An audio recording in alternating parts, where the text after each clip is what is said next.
La France n'a aucune puissance sur les pays africains. La France est un pays indépendant et souverain comme les pays africains le sont. Dans ce cas de figure, on ne peut pas parler d'une influence exercée sur les chefs d'État d'Afrique.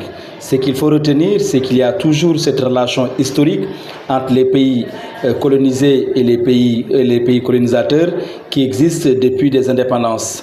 Mais aujourd'hui, au regard des enjeux, cette relation historique est perturbée par les discours nationalistes portés par les afro-pessimistes d'un côté et de l'autre côté par les jeunes leaders politiques africains qui dénoncent l'ingérence de la France dans les affaires internes de certains pays africains.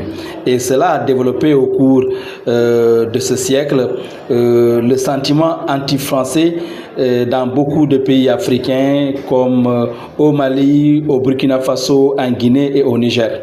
L'intervention militaire au Niger n'est pas une solution fiable, durable, crédible pour la CEDEAO et l'Union africaine. Pour moi, il faut privilégier la voie diplomatique. Il faut un dialogue permanent entre les militaires au pouvoir et les médiateurs de la crise.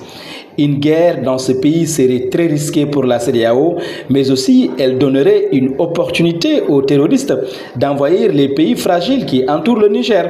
Vous savez que l'Algérie, le Tchad et la Libye, ces pays qui partagent la frontière avec Niamey, ne sont pas favorables à la guerre, sans oublier la position du Mali, de la Guinée et du Burkina Faso, qui pourrait, en cas de guerre, se ranger derrière les troupes nigériennes pour combattre la force de la CEDEAO.